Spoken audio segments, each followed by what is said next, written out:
कांग्रेस नेता नवजोत सिंह सिद्धू का 1 साल अब जेल में कटेगा। सुप्रीम कोर्ट ने गुरुवार को उन्हें 34 साल की सजा सुनाई थी।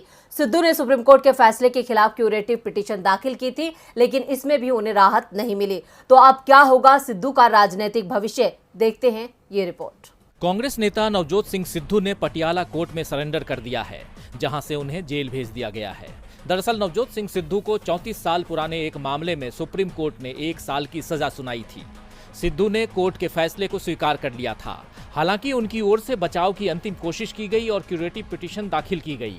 क्यूरेटिव पिटीशन किसी भी सजायाफ्ता व्यक्ति के लिए राहत का अंतिम जरिया होती है।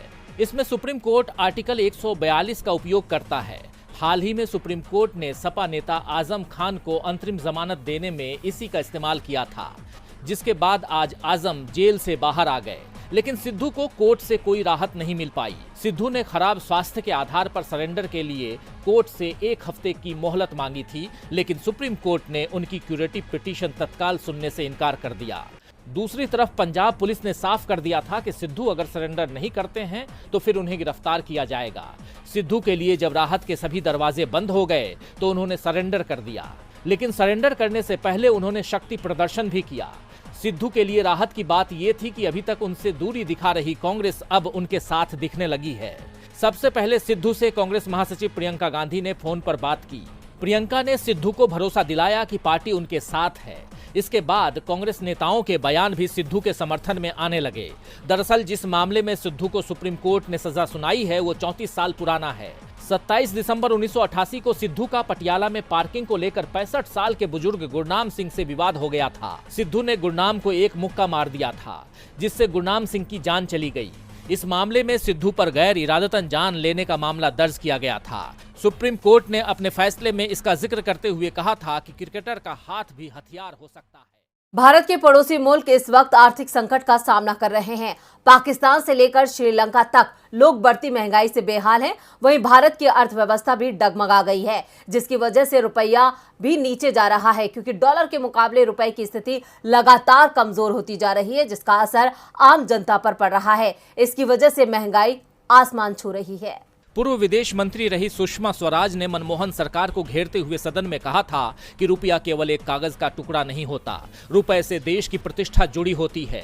जैसे जैसे रुपया गिरता है, देश का सम्मान भी गिरता है। अब मोदी के राज में भी रुपए के साथ साथ देश की प्रतिष्ठा गिर रही है और वो इस कदर बर्बाद हो रही है जो संभाले नहीं संभल रही है। कच्चे तेल की कीमतों में बढ़ोतरी, मुद्रास्फीति की आशंका और ब्याज दरों में बढ़ोतरी की वजह से अमेरिकी डॉलर के मुकाबले भारतीय रुपया 77.5 के निचले स्तर पर आ गया है। विश्लेषकों का कहना है कि विदेशी निवेशकों के जरिए भारतीय संपत्तियों की लगातार बिक्री को लेकर चिंता का भी मुद्रा पर असर पड़ा है। चालू खाता घाटा बढ़ने और विदेशी मुद्रा भंडार में कमी रुपए को कमजोर करने के लिए जिम्मेदार हैं। कहा जा रहा है कि अगर रुपए की स्थिति मजबूत नहीं होती तो आने वाले दिनों में महंगाई और बढ़ेगी। साथ ही आरबीआई भी ब्याज दरों में इजाफा करेगा। ये हालात देश की चिंता को बढ़ाने वाले हैं। साथ ही साथ पीएम नरेंद्र मोदी को भी कटघरे में खड़ा करने वाले हैं, क्योंकि एक समय था जब पीएम नरेंद्र मोदी खुद मनमोहन सरकार को घेरा करते थे। उन्होंने कांग्रेस से सवाल पूछते हुए कहा था कि डॉलर मजबूत, रुपया कमजोर होता जा रहा है, विश्व व्यापार में भारत टिक नहीं पाएगा। दिल्ली की सरकार जवाब नहीं दे पा रही है। हमारे अड़ोस पड़ोस के देशों में डॉलर के मजबूत होने से कोई दिक्कत नहीं हो रही है। प्रधानमंत्री जी, देश ये जानना चाहता है कि आज अकेला हिंदुस्तान का रुपया डॉलर के मुकाबले क्यों गिरता ही चला गया। अब यही सवाल जनता लगातार पीएम नरेंद्र मोदी से पूछ रही है। झारखंड की खनन सचिव पूजा सिंघल को ईडी गिरफ्तार कर चुकी है। उनसे लगातार पूछताछ की जा रही है। पूजा सिंघल पर भ्रष्टाचार के आरोप हैं। बीजेपी पूजा सिंघल के सहारे झारखंड के सीएम हेमंत सोरेन की घेराबंदी में जुटी हुई है, लेकिन अब पूजा सिंघल के कारनामों की गिरफ्त में खुद बीजेपी ही आ गई है। बीजेपी के नेता ही ये कह रहे हैं कि पूजा सिंघल पर भ्रष्टाचार के जो आरोप लगाए गए हैं वो तो हमारी सरकार के समय के ही है, लेकिन हमने उस समय आंखें बंद कर ली थी। झारखंड के सीएम हेमंत सोरेन की कुर्सी हिल रही है। कभी भी उन्हें इस्तीफा देना पड़ सकता है। ईडी उनके पीछे पड़ी हुई है। दावे उनकी गिरफ्तारी तक के किए जा रहे हैं। ये भी कहा जा रहा है कि सोरेन सीएम की कुर्सी किसे सौंपेंगे, इस विकल्प पर उनकी पार्टी विचार कर रही है। दबाव में दिख रहे हेमंत सोरेन भ्रष्टाचार के आरोपों में घिरी राज्य की खनन सचिव आईएएस पूजा सिंघल को पद से हटा चुके हैं। पूजा सिंघल को ईडी ने गिरफ्तार किया है और हिरासत में लेकर उनसे पूछताछ कर रही है। पूजा सिंघल के बाद अगला नंबर हेमंत सोरेन का लग सकता है।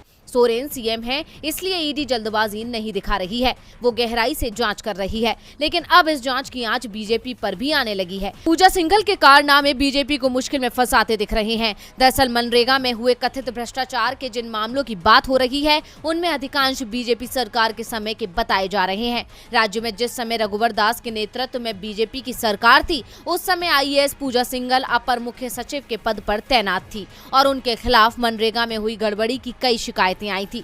विपक्ष ने इस मामले में उस समय की सरकार को घेर लिया था, जिसके बाद रघुवर दास की सरकार ने जांच के आदेश दिए थे। पूजा सिंघल की गिनती उस समय भी सरकार के करीबी अधिकारियों में होती थी। उन्हें अपनी इस पहुंच का फायदा भी मिला और जांच के बाद उन्हें बीजेपी सरकार से क्लीन चिट मिल गई।